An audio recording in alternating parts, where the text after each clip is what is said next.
Shalom, selamat pagi buat kita semua, Bapak Ibu yang terkasih di dalam Tuhan. Hari ini adalah hari Selasa, kita pagi-pagi waktu Indonesia, kita bersaat teduh, masuk di dalam renungan pagi ya. Bapak Ibu yang terkasih, saya percaya kita telah mempersiapkan diri, kita mau masuk bersama-sama, memuji dan menyembah Tuhan, bahkan kita mau merenungkan kebenaran firman, dan kita akan diberikan wejangan ya melalui hamba Tuhan hari ini, yaitu Pendeta Daniel Palungan yang akan menjadi narasumber kita.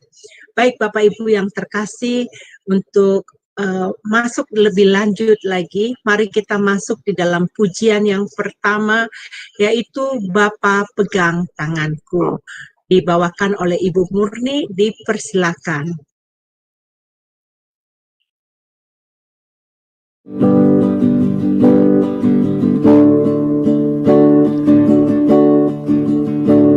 Bapa pegang tanganku, Bapa ku rindu selalu berada dekatmu, melihat senyummu.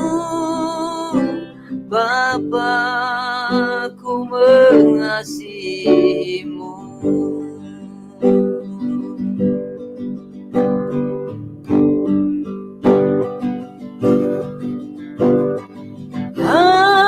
Hadiratmu, hadiratmu membawa kesembuhan bagiku. Hadiratmu, hadiratmu membawa kesembuhan.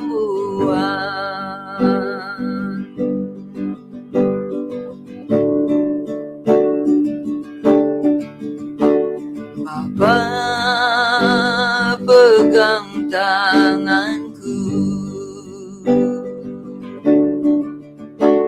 Bapa ku rindu selalu berada dekatmu, melihat senyummu. Bapa, ku mengasihimu.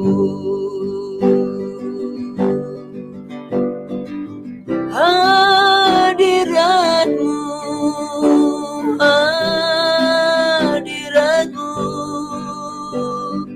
membawa kesembuhan bagiku.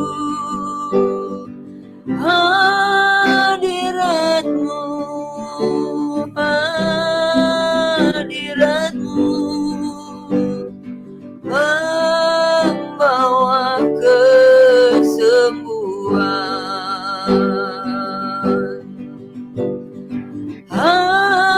Hadiratmu, hadiratmu membawa kesembuhan bagiku. Hadiratmu, hadiratmu membawa kesembuhan,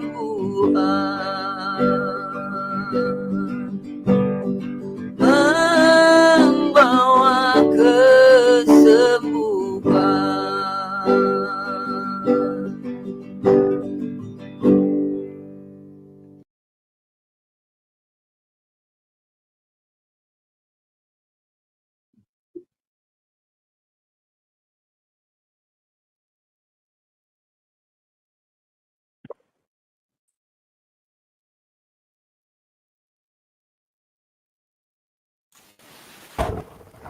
Suaranya Ibu Heni kurang dengar. Oh, saya di mute, maaf ya. Baik, Bapak Ibu yang terkasih, terima kasih untuk Ibu Murnik yang tadi telah membawakan pujian penyembahan buat kita ya. Pujiannya itu membawa berkat pemulihan dalam hidup kita. Kita percaya di dalam hadirat Tuhan kita menemukan terobosan-terobosan yang sangat luar biasa. Tema hari ini yang berkata adalah orang yang duduk dalam lindungan Tuhan itu di kita hari ini adalah part yang ketiga di sesi yang ketiga. Sebelum kita mendengarkan firman Tuhan, saya mau berdoa terlebih dahulu. Mari Bapak Ibu kita bersatu hati berdoa ya.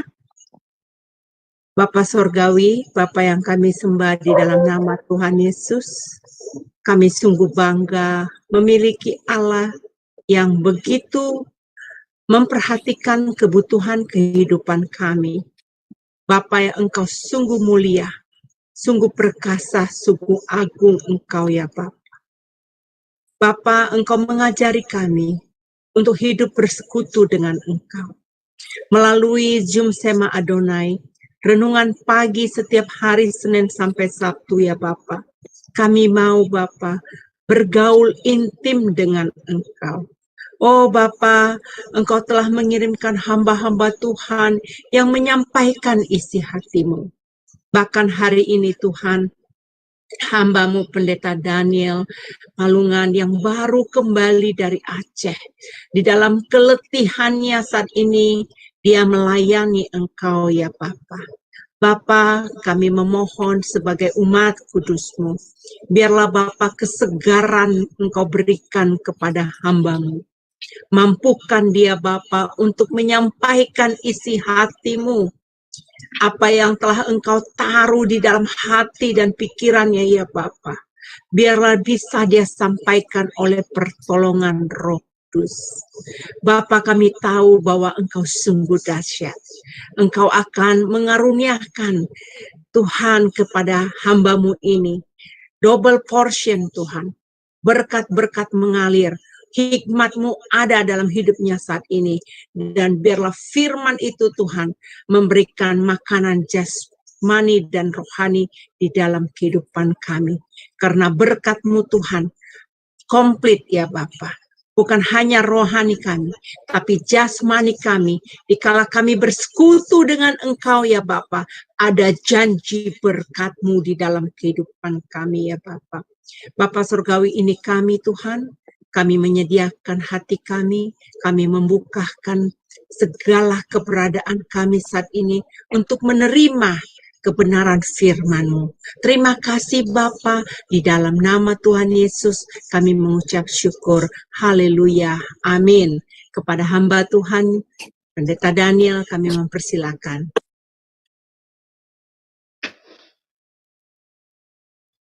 Salam saudara yang terkasih di dalam Tuhan. Shalom Pak. Puji Tuhan, pagi ini kita semua bertemu dalam keadaan yang sehat. Ya, saya berharap suara saya bisa didengar dengan baik karena bisa Pak. Ya, puji Tuhan. Nah, hari ini Bapak Ibu saudara yang terkasih dalam Tuhan, kita akan kembali merenungkan firman Tuhan dari Mazmur pasal 91 ayat 1 sampai dengan ayat yang ke-16. Dan pada pagi ini khusus kita akan membahas dari ayat 13 sampai ayat yang ke-15 yang berkata, singa dan ular tedung akan kau langkahi, engkau akan menginjak anak singa dan ular naga. Sungguh hatinya melekat kepadaku, maka aku akan meluputkannya. Aku akan membentenginya, sebab ia mengenal namaku. Bila ia berseru kepadaku, aku akan menjawab. Aku akan menyertai dia dalam kesesakan. Aku akan meluputkannya dan memuliakannya. Nah, demikianlah pembacaan kita pada hari ini, Bapak Ibu yang dikasihi Tuhan. Dan dari ayat-ayat ini kita akan melanjutkan pembahasan-pembahasan sebelumnya tentang orang yang duduk di dalam lindungan Tuhan. Ini topik besar dari Mazmur 91 yang akan kita gali berdasarkan dengan poin-poin yang ada di dalamnya. Dan pada hari ini kita akan melihat apa akibat kalau orang itu duduk senantiasa bermalam di dalam lindungan dan naungan Tuhan yang Maha Kuasa. Maka dari bacaan kita tadi, ayat yang ke-13 sampai dengan ayat yang ke-15, itu dikatakan bahwa ia memiliki kuasa atas si jahat. Ya, orang yang duduk di dalam lindungan yang Maha Kuasa itu akan mendapatkan kuasa, kekuatan yang luar biasa, yang dahsyat dari Tuhan, sehingga binatang-binatang buas, binatang-binatang yang mematikan itu justru akan bertekuk di bawah telapak kakinya. Di dalam ayat yang ke-13 dikatakan, singa dan ular tedung akan kau langkahi, engkau akan menginjak anak singa dan ular naga. Nah, ini hewan-hewan yang disebutkan di dalam ayat yang ke-13 ini adalah hewan-hewan yang mematikan, hewan-hewan yang ganas. Tetapi sekaligus ini juga merupakan simbolisasi dari kuasa-kuasa jahat. Kalau kita baca di dalam Alkitab itu, ya, ular itu kita baca di dalam Kejadian pasal 3, bagaimana dia telah memangsa manusia pertama yang diciptakan Tuhan dan ditempatkan Tuhan di tengah-tengah dunia ini untuk menjadi mitranya mengelola alam semesta ini. Dan dengan ular ini, maka manusia itu telah digagalkan untuk menjadi mitra kerja Tuhan. Dan singa itu kalau kita baca di dalam 1 Petrus pasal 5 dikatakan, berjaga-jagalah, berwaspadalah, karena iblis bagaikan singa yang berngaum-ngaum, beridar-idar untuk mencari orang yang hendak ditelannya. Nah, jadi kita melihat saudara bahwa kedua binatang ini pada satu sisi adalah binatang yang real, yang literal, yang apa adanya. Dan dalam keadaan yang literal pun kita melihat bahwa binatang ini adalah binatang yang sangat berbahaya, yang mengancam nyawa manusia. Dan sudah banyak kita saksikan itu, baik di berita-berita maupun di YouTube ataupun dalam kehidupan sehari-hari, bagaimana kedua binatang ini itu telah memakan dan mengenyahkan manusia dari atas muka bumi ini. Nah, itu sebabnya dikatakan oleh pemazmur bahwa orang yang duduk di dalam lindungan yang Maha Kuasa itu, ya, duduk di dalam lindungan Tuhan itu, maka dia akan memiliki otoritas di dalam dirinya, sehingga dikatakan dia akan melangkahi. Nah, kata melangkahi itu melewati, mengatasi, mengalahkan, lebih unggul dari si jahat, si iblis itu. Ia akan menginjak-injak singa dan ular naga itu. Nah, jadi sesuatu yang luar biasa, saudara-saudara, karena banyak orang Kristen yang tidak sadar itu, bahwa di dalam dirinya ada otoritas, ada kuasa yang Tuhan telah berikan ketika orang itu mengambil satu komitmen untuk tinggal di dalam lindungan Tuhan. Satu pelayanan keluarga yang kami lakukan terakhir kemarin itu, sebelum kami terbang dari Medan itu, ada seorang bapak yang secara ekonomi, status sosial sangat tinggi di Tanah Karo, ya. Dan dia cerita bahwa waktu dia masih aktif di pekerjaannya itu memang dibutuhkan kekuatan, karena menghadapi preman-preman dan orang-orang yang kuat di sekitar Sumatera di dalam perkebunan sawit yang dia harus tangani itu, ya. Maka dia berkata bahwa dia sampai mengenakan 7 lapis baju. Nah, istilahnya 7 lapis baju itu.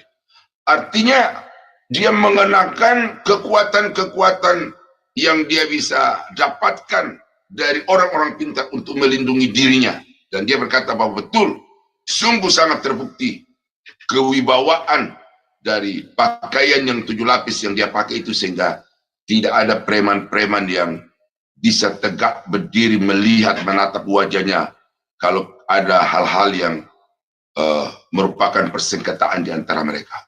Ada kekuatan yang luar biasa. Nah, kemudian dia bertobat, terima Yesus, dia aktif di dalam pelayanan. Tetapi kemarin itu dia, karena menghadapi satu perhelatan besar, mungkin dia sedang berpikir tentang sesuatu yang apakah ini gagal, apakah ini berhasil, apakah ini membanggakan atau sebaliknya. Lalu kemudian dia berkata, tolong bantu saya di dalam doa, bantu kami suami istri di dalam doa, karena traumatik masa lalu.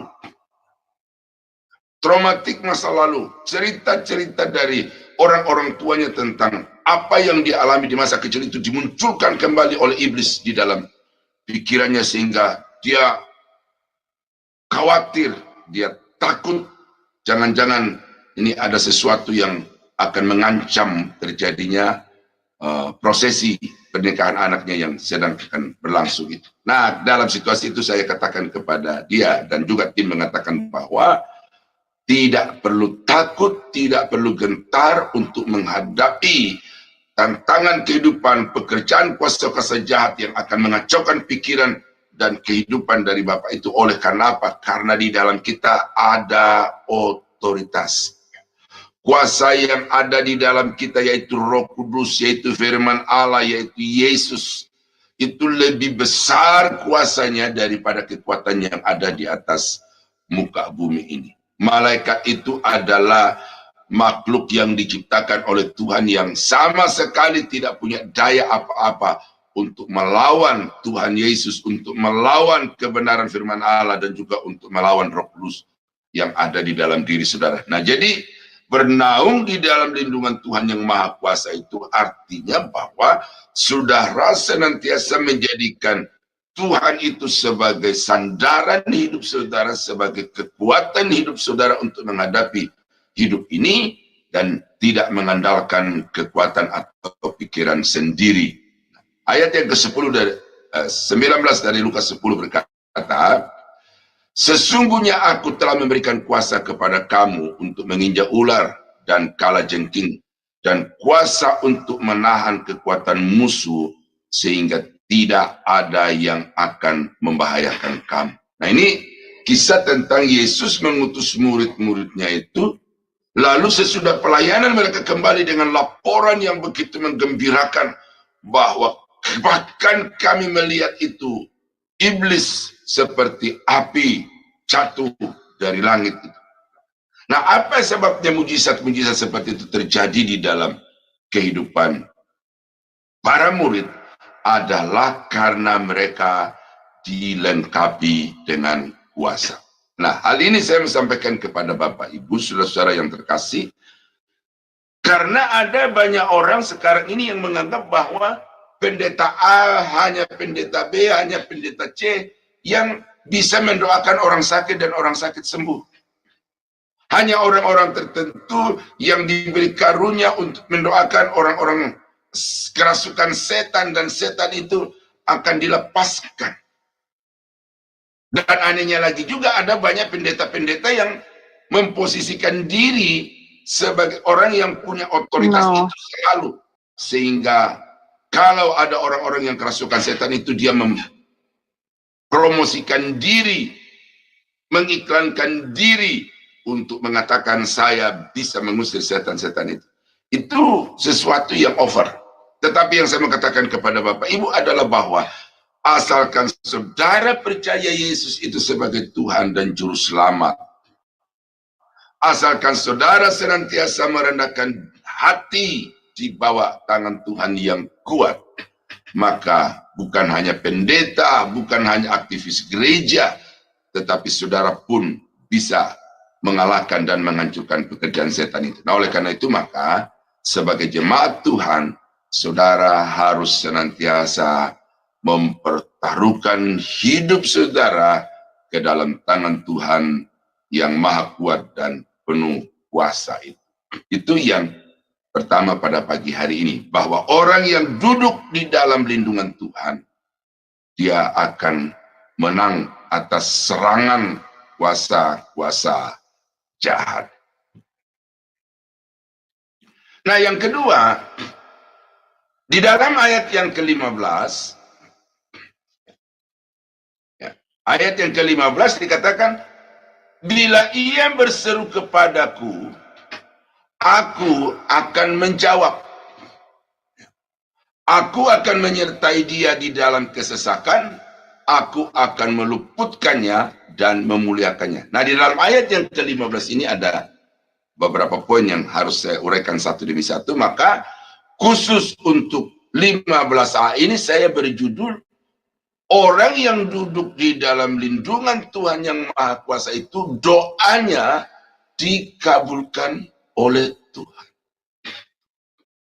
Ini suatu pernyataan Alkitab yang tegas.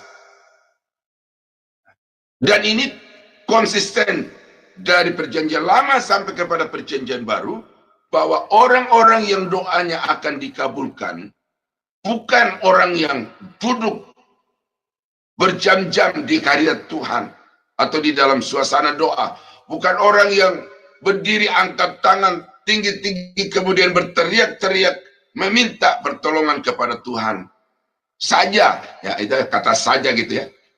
Tetapi bahwa orang yang doanya dikabulkan adalah orang yang memiliki satu jalinan persekutuan yang berlangsung secara terus-menerus, yang tidak tergantung kepada ada atau tidak adanya masalah, yang tidak tergantung kepada butuh atau tidak sedang membutuhkan pertolongan. Tetapi orang-orang yang doanya dikabulkan oleh Tuhan itu adalah orang yang senantiasa berserah, senantiasa menggantungkan hidupnya kepada Tuhan. Ini perlu saya sampaikan karena kadang-kadang kita sebagai orang Kristen itu melihat doa itu hanya di dalam waktu-waktu tertentu. Ketika kita mau makan, kita lipat tangan, tutup mata, mengucap syukur. Ketika kita mau tidur, kita duduk, kemudian kita berdoa, minta perlindungan Tuhan. Ketika kita bangun pagi, kita duduk untuk bersyukur malam yang telah lewat, lalu kemudian kita meminta pertolongan Tuhan untuk hari yang terbentang di hadapan kita. Nah, kita anggap itu doa dan hanya itu saja. Ya, itu saya katakan itu tidak salah, tetapi doa yang dikabulkan oleh Tuhan itu tidak tergantung kepada jam-jam atau waktu-waktu tertentu, tidak tergantung kepada sikap doa, mau berlutut, mau berdiri, mau angkat tangan. Itu doa-doamu sangat sama sekali tidak dipengaruhi oleh keadaan-keadaan seperti itu. Tetapi yang membuat doamu itu dikabulkan oleh Tuhan adalah saudara senantiasa menjalin persekutuan yang harmonis erat dengan Tuhan. Karena itu ada pernyataan-pernyataan yang cukup patut untuk dipikirkan. 1000 doa yang terbaik. 1000 doa yang terbaik. Maksudnya di sini kata-kata, sikap, pola-pola, ya, akan kalah oleh satu ketaatan terhadap perintah firman Tuhan. Ya, saya mengutip ini karena saya percaya itu, bahwa doa yang kita panjatkan kepada Tuhan itu dikabulkan bukan oleh karena suara, bukan oleh karena tangisan kesedihan yang kita curahkan di hadapan Tuhan, tetapi doa yang dikabulkan oleh Tuhan adalah doa yang lahir dari kehidupan yang dirubahkan, kehidupan yang baik, kehidupan yang benar, kehidupan yang berkenan kepada Tuhan. Itu sebabnya banyak ayat di dalam perjanjian baru tentang doa ini. Apabila kamu berdiri untuk berdoa, kamu teringat sesuatu dalam hatimu, tinggalkan dulu persembahanmu itu. Pulang berdamai dengan orang itu, baru kembali untuk berdoa. Apabila kamu berdiri untuk berdoa, ampunilah orang yang bersalah kepada kamu, supaya Bapamu yang di surga itu juga mengampuni kamu. Sesungguhnya tangan Tuhan tidak kurang panjang untuk menolong, telinganya tidak kurang tajam untuk mendengar, tetapi yang merupakan pemisah antara kamu dengan Tuhan ialah segala dosa. Nah, jadi doa itu, saudara-saudara sekalian, ini harus kita lihat itu di dalam perspektif yang lebih luas. Bukan hanya jam-jam tertentu seperti saudara kita sebelah 5 waktu dalam satu hari, atau orang Yahudi 7 waktu dalam satu hari, atau Daniel, kalau kita baca di dalam Daniel pasal 6, itu 3 kali di dalam sehari dia berdoa kepada Tuhan. Nah, khusus untuk Daniel itu saya mau uraikan sedikit di sini, yaitu bahwa Daniel berdoa bukan hanya 3 kali sehari ketika dia sedang menghadapi masalah, tetapi dikatakan di dalam ayat itu seperti yang biasa dia lakukan. Artinya bahwa Daniel ini menjadikan doa itu sebagai satu wujud ketergantungannya kepada Tuhan. Dia jadikan sebagai satu bukti bahwa dia mau berdiam di hadirat Tuhan, di dalam naungan Tuhan yang maha kuasa itu. Karena itu dikatakan seperti yang biasa dia lakukan itu. Nah, jadi saudara-saudara kekasih dalam Tuhan, doa tidak diukur dengan kata-kata, doa tidak diukur dengan air mata, tetapi doa itu diukur dengan sikap hidup yang senantiasa merendahkan diri di hadapan Tuhan. Mazmur 18 ayat yang ke-7. Ketika aku dalam kesesakan, aku berseru kepada Tuhan. Kepada Allahku aku berteriak, minta tolong. Ia mendengarkan suaraku dari baitnya. Teriakku minta tolong kepadanya sampai ke telinganya. Nah, ini kan yang kita harapkan, ya. Bahwa ketika kita dalam kesesakan, ketika kita di dalam pergumulan hidup, kita berseru, kita berdoa, lalu serta-merta Tuhan menjawab. Tetapi bukankah ada begitu banyak orang Kristen yang justru kecewa dengan Tuhan oleh karena doa-doanya itu sepertinya tidak diperdulikan oleh Tuhan. Sepertinya Tuhan masa bodoh terhadap permintaan, seruan dan teriakan dari orang-orang tertentu itu. Ini bukan Tuhan tidak menjawab, ini bukan Tuhan pilih kasih, tetapi ini adalah satu sikap yang konsisten yang Tuhan mau nyatakan bahwa orang-orang yang doanya dikabulkan oleh Tuhan adalah orang-orang yang setiap saat dalam keadaan suka, dalam keadaan susah, di dalam keadaan mengalami kelegaan atau mengalami kesesakan, dia senantiasa berseru kepada Tuhan. Karena bagi dia, Tuhan itu bukan hanya orang yang kita minta pertolongan sewaktu-waktu, tetapi Tuhan adalah pribadi yang kepadanya kita harus senantiasa mentautkan, menggantungkan kehidupan kita. Nah, jadi saudara kekasih, karena itu orang yang duduk di dalam lindungan Tuhan itu merupakan satu topik yang sangat perlu saudara pikirkan dan terapkan dalam hidup saudara kalau menginginkan supaya doamu itu dikabulkan oleh Tuhan. Nah, itu yang kedua pada pagi hari ini. Yang ketiga, ya, orang yang duduk di dalam lindungan Tuhan,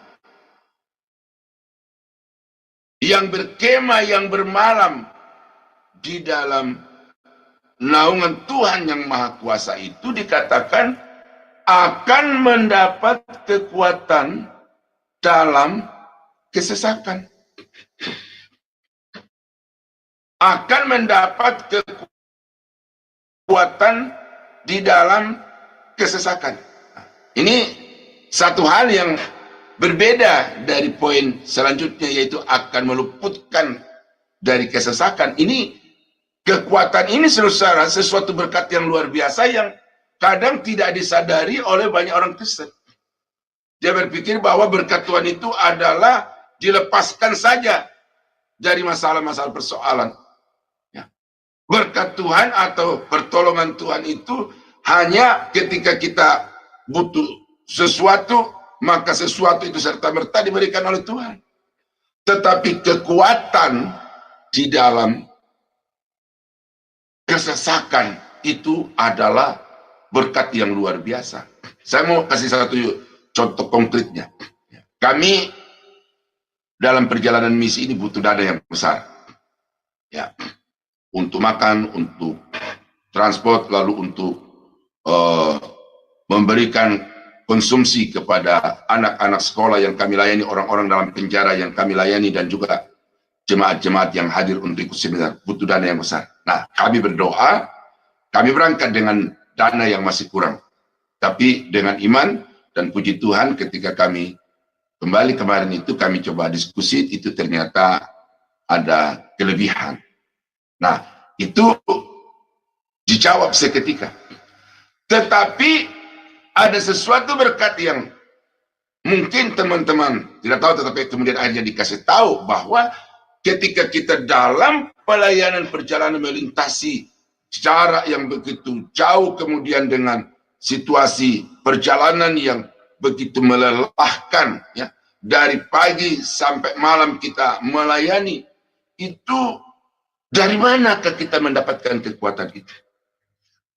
Seperti hari ini kalau saya mendengarkan suara saya, itu ada sesuatu yang lain, karena tenggorokan ini itu dipaksa untuk harus mengeluarkan suara di dalam seminar KKR, pelayanan-pelayanan di berbagai tempat setiap hari itu. Nah, kekuatan itu, saudara-saudara, adalah berkat yang luar biasa. Karena tidak semua orang bisa kuat, mampu untuk menghadapi setiap persoalan-persoalan dalam hidup ini. Karena itu saudara bisa melihat dari fakta-fakta, ada orang yang kemudian minum racun serangga, ada orang yang minum obat secara overdosis, ada orang yang nyuntik dirinya dengan maksud untuk membunuh diri, ada orang yang tikam diri, ada orang yang gantung diri, ada orang yang membuang diri ke dalam jurang. Ya, ini saya alami langsung karena ada family atau ya keluarga dari bapak saya itu, dia janda, penjanda apa namanya itu, tidak punya anak, ya, tidak punya suami karena sudah lama menjanda. Lalu dia pikir hari-hari tuanya itu membebani orang lain, tidak sanggup untuk menjalani hidup ini, dan karena itu dia terjun ke dalam jurang. Ya, itu nyata. Karena itu saya katakan bahwa banyak orang yang tidak memiliki kekuatan untuk menghadapi tantangan itu. Ada orang yang menunjukkan ketidakmampuannya menghadapi tantangan dengan minta pertolongan atau minta kekuatan dari kuasa-kuasa gelap. Datang ke dukun, minta pertolongan orang-orang pintar dan lain sebagainya. Itu adalah satu refleksi dari kehidupan yang rapuh. Ya. Ada banyak orang Kristen juga yang kemudian meninggalkan gereja, meninggalkan Tuhan, berpaling kepada dukun-dukun oleh karena tidak kuat untuk menjalani, menghadapi kenyataan hidup ini. Inilah yang saya katakan bahwa mendapatkan kekuatan dalam satu masalah itu sebenarnya adalah berkat yang luar biasa. Saudara-saudara, hari ini saya sedang bergumul karena adik saya meninggal. Tadi malam saya dengar berita itu dan akan dibawa dari Malaysia ke Toraja. Nah, saya ingat istrinya, dia petani biasa. Anaknya sedang kuliah di jurusan pertambangan di Yogyakarta, membutuhkan biaya yang begitu besar. Nah, saya bisa bayangkan adik ipar saya ini akan menghadapi suatu pergulatan kehidupan yang luar biasa. Suaminya yang selama ini menjadi andalan untuk membiayai semua kehidupannya di kampung dan juga untuk anaknya kuliah di Jogja itu, tiba-tiba dia dipanggil oleh Tuhan tanpa sakit, tanpa dia tidur, dibangunkan pagi untuk pergi kerja, ternyata dia sudah tidak bangun-bangun lagi. Nah, anak ponakan saya, anaknya yang pertama itu yang begitu dekat dengan saya juga, ini menjadi pergumulan saya. Bagaimana dia akan menghadapi realita hidup ini? Harapan dan cita-citanya yang dia perjuangkan sudah beberapa tahun di Yogyakarta itu, masihkah bisa berlanjut untuk dia sampai kepada akhir dari program studinya itu? Ini sedang saya doakan. Tadi pagi ketika saya bangun, saya berkata, Tuhan, adik saya, ponakan saya ini, kasih dia kekuatan untuk menghadapi realita kehidupan ini. Dan ini saudara, jangan saudara melihat berkat Tuhan itu hanya dari uang, hanya dari kedudukan, hanya dari materi yang saudara miliki. Tetapi lihatlah berkat Tuhan itu di dalam kekuatan menghadapi setiap tantangan pergumulan di dalam hidup ini. Dan dimanapun saudara berada, saudara tidak akan bisa menghindar dari yang namanya persoalan kehidupan. Apapun status kehidupan dan keimanan saudara, itu juga tidak menjadi jaminan saudara bisa luput dari yang namanya pergumulan tantangan kehidupan. Nah, oleh karena itu, siapapun saudara yang sedang mendengarkan firman Tuhan ini, itu saudara sangat membutuhkan kekuatan Tuhan untuk menghadapi segala persoalan. Dalam pengalaman pastoral, banyak ibu-ibu yang menangis oleh karena suami yang bukan saja tidak mau datang ke gereja, tetapi perilakunya tidak mencerminkan sebagai orang Kristen. Nah, ini mohon didoakan saudara, karena ini temuan yang saya temukan di dalam pelayanan misi ini, bahwa orang-orang Sumatera Utara yang Kristen itu dan juga di daerah Aceh itu, yang ya pokoknya gereja-gereja di sana itu yang kami layani, itu suaminya datang antar istrinya ke gereja, tetapi sesudah dia turunkan istrinya itu dari motor atau dari mobil, suaminya pulang. Lalu saya tanya kepada mereka, apa yang dia lakukan? Itu mereka pergi nongkrong di Lapo, bersenang-senang dengan teman-temannya di sana, menyanyi lagu-lagu daerah, lalu kemudian sambil minum-minum tuak. Tuh. Jadi bagi ibu-ibu di sana itu satu pergumulan. Dan karena itu mereka minta kekuatan Tuhan. Nah, belum lagi bagaimana ibu-ibu itu menghadapi anak-anak. Satu pergumulan dari seorang ibu yang saya harus doakan secara pribadi, dia berkata begini, ketika saya masih kerja, itu cucu saya tinggal di rumah, saya sekolahkan dari SD sampai SMP. Kedua-duanya itu anak dari satu anaknya, cucunya, dua cucunya dari satu anak. Tetapi ketika sudah SMA, kuliah, itu dia sama sekali tidak lagi mengingat opungnya ini, karena dia tinggal jauh. Lalu pergumulan dari opung ini adalah bagaimana supaya anak menantunya, bagaimana supaya cucu-cucunya itu, karena suami anaknya dari ibunya sudah meninggal, orang tua dari anak-anak dari cucu dari opung ini itu sudah meninggal, tinggal mantu dan anaknya itu. Bagaimana supaya kedua orang ini, cucunya itu bisa mengingat opungnya yang sangat merindukan, yang sangat mencintainya itu. Itu pergumulan seorang opung, pergumulan seorang ibu mertua terhadap anak menantu dan cucu-cucunya.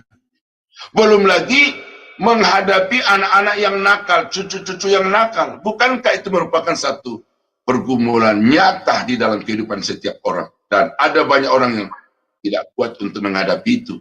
Sehingga dengan demikian dia melakukan satu kompensasi-kompensasi yang sebenarnya justru semakin menjerumuskan ke dalam persoalan. Nah, jadi saudara-saudara kekasih dalam Tuhan, kekuatan itu berkat Tuhan. Ya. Tuhan tidak hanya menjanjikan jalan tol, Tuhan tidak hanya menjanjikan berkat-berkat yang jatuh dari langit, tetapi Tuhan menjanjikan kekuatan. Ya, jadi saya agak panjangkan ini supaya saudara sadar, kalau saudara sehat, saudara kuat, itu bukan karena kekuatan diri sendiri, tetapi itu karena pertolongan Tuhan. Pagi-pagi jam 3, toa di musola dekat rumah kami itu ada berita duka cita, telah meninggal dunia persis di depan rumah saya. Sesudah ini saya akan melayat, ya. Itu saya pergi masih sehat. Kami bersama-sama bercanda, suka menghadiri rapat-rapat di pertemuan RT bersama-sama. Tetapi kemudian tiba-tiba saya pulang tadi malam dan subuhnya sudah ada berita meninggal dunia. Nah, ini kita membutuhkan kekuatan untuk menghadapi sakit penyakit. Kita membutuhkan kekuatan untuk menghadapi perilaku suami, menghadapi perilaku anak, perilaku tetangga, dan kesulitan-kesulitan dalam hidup ini. Oleh karena itulah, saudara, maka saudara harus duduk di dalam lindungan Tuhan, berkemah, bermalam di dalam naungan Tuhan yang Maha Kuasa. Nah, Mazmur pasal 9 ayat yang ke-10. Demikianlah Tuhan adalah tempat perlindungan bagi orang yang terinjak. Tempat perlindungan pada waktu kesesakan. Ini ekspresi atau ungkapan yang keluar dari mulut pemazmur berdasarkan dengan pengalaman. Bahwa Tuhan itu sungguh dapat diandalkan ketika kita sedang menghadapi suatu masalah persoalan, kepadanya kita berlindung.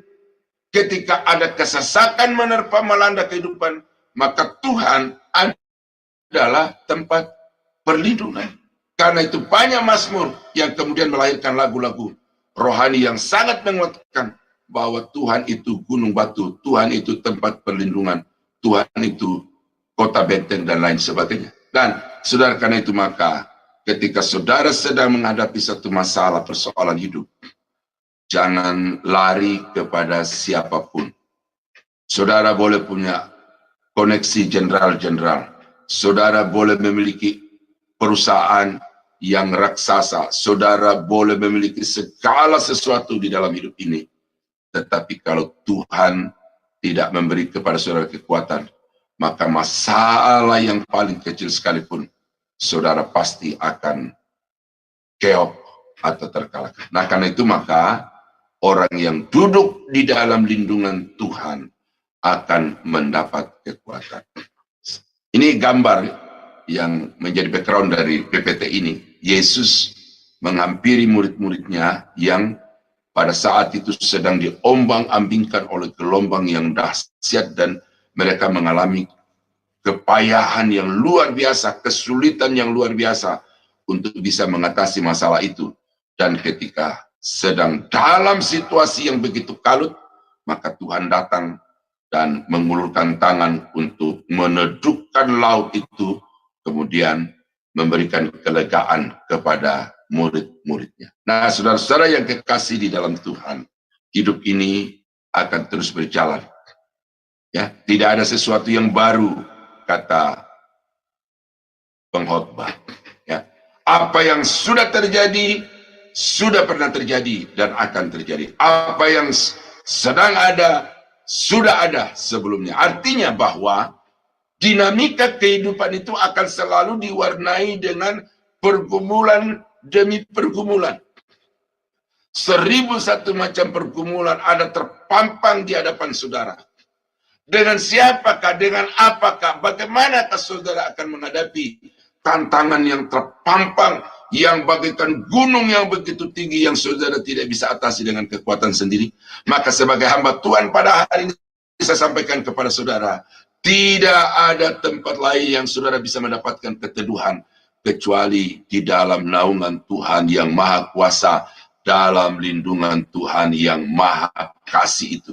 Itu sebabnya maka pada pagi hari ini saudara-saudara yang kekasih dalam Tuhan, mari kita mengambil satu sikap keputusan bahwa saya tidak bisa lagi mengandalkan apapun yang ada pada diri saya kecuali Tuhan, dan karena itu kepada Tuhan saya akan datang untuk meminta pertolongan dan menyerahkan kehidupan secara sepenuhnya. Nah, saudara-saudara yang kekasih dalam Tuhan, kiranya renungan firman Tuhan pada pagi hari ini dapat menjadi berkat, dapat menjadi kekuatan, dapat menjadi arahan, sehingga saudara bisa kuat, sanggup, dan bahkan kemudian mengalami kemenangan di dalam setiap pergumulan kehidupan saudara. Tuhan memberkati. Mari kita tunduk kepala dan kita berdoa. Bapa di surga, terima kasih pada malam ini. Pagi hari ini kami sudah mendengarkan kebenaran firman Tuhan, bahwa betapa pentingnya kami senantiasa mempertaruhkan segenap kehidupan kami ke dalam tangan Tuhan, karena hanya di dalam Engkau kami akan mendapatkan kekuatan, mendapatkan keluputan, dan juga mendapatkan jawaban-jawaban doa kami. Firman Tuhan yang sudah kami dengar pada pagi hari ini ya Tuhan, kiranya itu merupakan satu pencerahan yang lebih dalam tentang firman-Mu, sehingga kami semakin mengerti apa yang harus kami lakukan ketika sedang menghadapi masalah. Hamba berdoa mengucap syukur untuk firman-Mu ini, di dalam nama Yesus Tuhan dan Juru Selamat kami. Haleluya. Amin. Puji Tuhan. Amin. Amin. Terima kasih Pak Daniel. Renungan firman Tuhan yang sangat luar biasa. Tentunya kami akan meresponi bahwa kami mau berlindung hanya di dalam Tuhan saja. Tadi Pak Daniel telah menguraikan firman Tuhan. Benar saudara, kita tidak akan bisa aman tanpa dalam perlindungan Tuhan. Baik Bapak Ibu yang terkasih, mari kita menikmati pujian yang kedua yang akan dibawakan oleh Ibu Murni bertema Gunung Batuku. Mari kita menikmati hadirat Tuhan.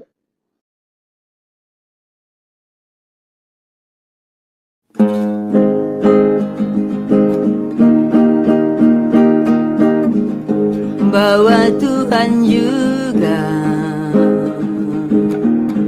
gunung batuku, bahwa Tuhan juga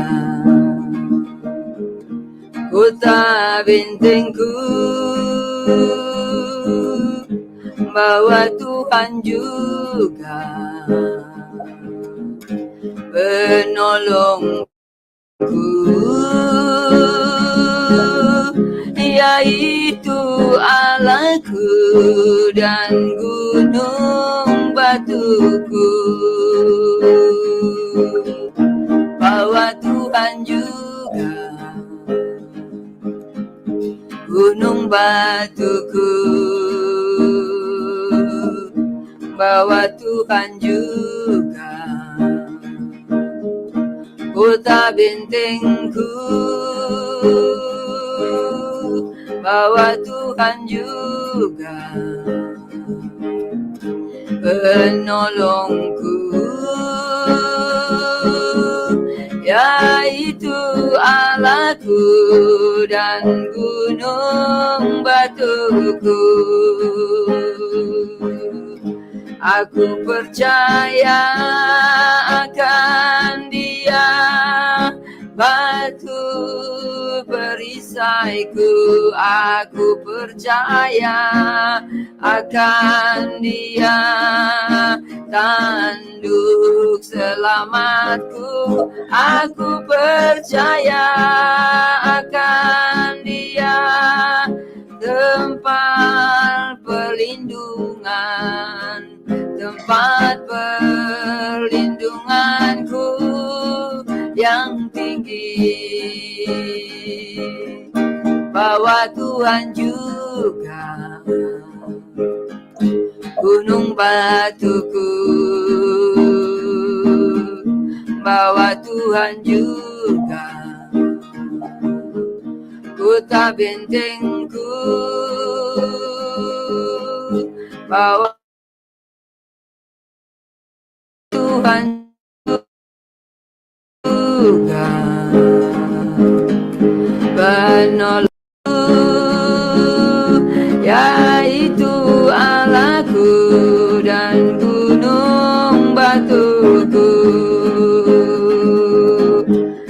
Aku percaya akan Dia, batu perisaiku. Aku percaya akan Dia, tanduk selamatku. Aku percaya akan Dia, tempat perlindungan, tempat perlindunganku yang tinggi. Aku percaya akan Dia, batu perisaiku. Aku percaya akan Dia, tanduk selamatku. Aku percaya akan Dia, tempat perlindungan, tempat perlindunganku yang tinggi, tempat perlindunganku yang tinggi.